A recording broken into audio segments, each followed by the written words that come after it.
मचिया ही बैठिनी सासु त बहुआ अरज करई हो।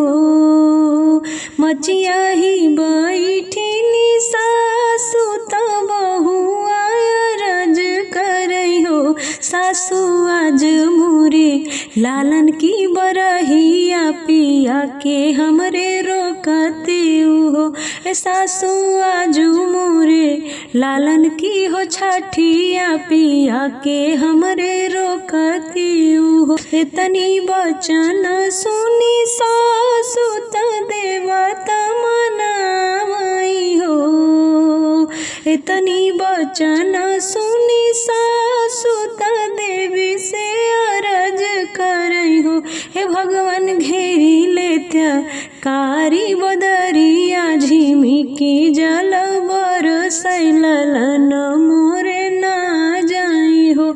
ए भगवान घेरी लेत्या कारी बदरिया झिमिकी जल बरसई ललन मोरा रुकी जाते हो।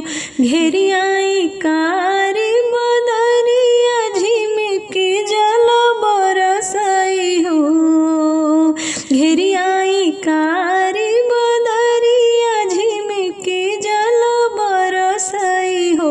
बहिनी तबौना रुकई मोर पियवा विदेश चली गईलनी हो।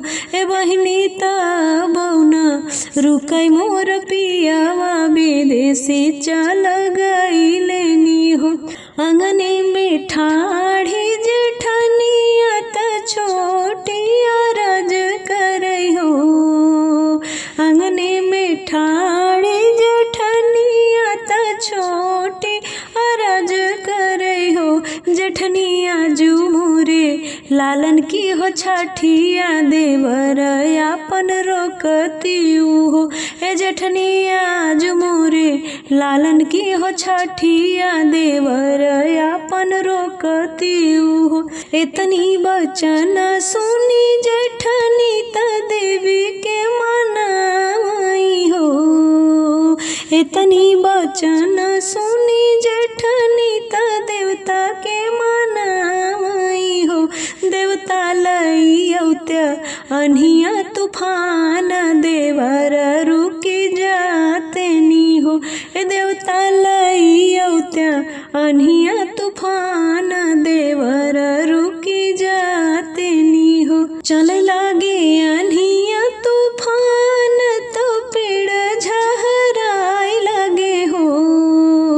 चले लागे अनिया तूफान तो पेड़ झहराए लगे हो। ए बहिनी तबहुन मनई मोर पियावा विदेश चली दिहलिनी हो। ए बहिनी तबहुन मनई मोर पियावा परदेश चली दिहलिनी हो। इतनाई देखी जब रानी त झट से बाहर आई हो। इतनाई देखी जब रानी त झट से बाहर आई हो।